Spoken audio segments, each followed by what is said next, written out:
விஜய் கூட்டணிக்கு போறதாக இருந்தா விஜய் தலைமைகளா ஏற்கக்கூடிய அளவுக்கு அமமுக போன்ற கட்சிகள் பின்னடைவா இருக்கு.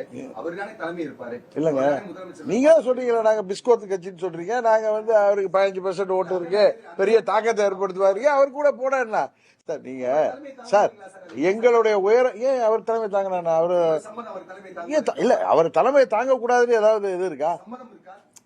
நீங்க சும்மா ஏதாவது கேள்வி கேட்டு உங்க பத்திரிகையில போடுறதுக்காக நீங்க பேசாதீங்க. நீங்க கேட்கறதுனால அது சரியான கேள்வி கிடையாது. இன்னொருத்தரையா அப்படி அவமதிக்கிறீங்க? ஆமா, இல்ல இல்ல இல்ல, அது என்ன சம்மதம் இருக்கா? அவர் தலைமை ஏத்துக்க அவர் ஒரு கட்சி நடத்துறாருல, எந்த கட்சியோட சேரலாம் வேணாங்க? ஏன் எத்தனையோ கட்சிகள் புதிய கூட்டணி கூட வருவாங்களா? அதுல போலாமே.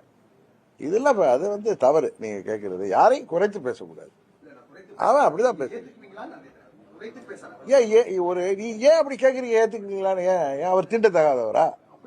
அப்புறம் என்ன? இல்ல இல்ல இல்ல சார், சார் இல்ல இல்ல சார், அரசியல்ல புரட்சி தலைவர் அந்த இயக்கத்துல இருந்து வந்தப்ப அவரை விட புரட்சி தலைவரை விட சீனியர்களாக இருந்த கம்யூனிஸ்ட் தலைவர்கள் அவங்களோட போனாங்க. கரெக்டா? அதனால நீங்க கூட்டணிக்கு யார் தலைமை எல்லாம் நீங்க இன்னொரு